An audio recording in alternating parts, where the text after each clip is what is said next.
As Secretary of State, how would you feel if the president was sending Rudy Giuliani out to actually handle foreign policy? Because that's what he says. He's saying, I'll hook you up with my private attorney.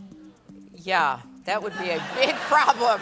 Okay. Yeah, you know, presidents often use, as do secretaries of state, you know, they might use an envoy or a special advisor to deliver a message. But again, it is supposed to be carefully thought through. And from what we've seen on television, carefully thinking through is not one of Rudy's strong points. Secretary of State's job is to make sure that he knows, number one, what the president's going to say on those calls. I mean, these are usually very highly prepared calls. Because you've got a president who doesn't listen to anybody and doesn't follow instructions whatsoever,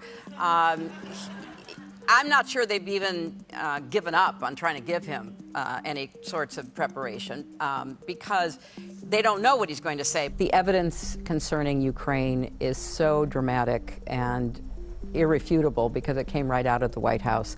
So let the impeachment inquiry proceed. I know that they will do a thoughtful, thorough job. Nobody should jump to any conclusions. He has turned American diplomacy into a cheap extortion racket. Now, sadly, we've known who Donald Trump is for some time now. We knew he was a corrupt businessman who cheated people. We knew that he and his campaign invited foreign adversaries to tamper with our elections.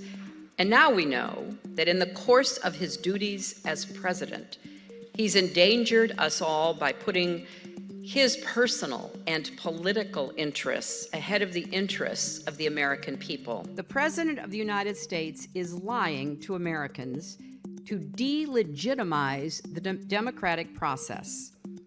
Yes, of course, it's abhorrent, it's delusional, but it's also strategic. When we add this all up, we have a fundamental set of threats to the bedrock of our democracy. And anyone who stands in the way of confronting those threats, from Mitch McConnell and his allies to the president himself, is abdicating their responsibility to protect and defend the Constitution.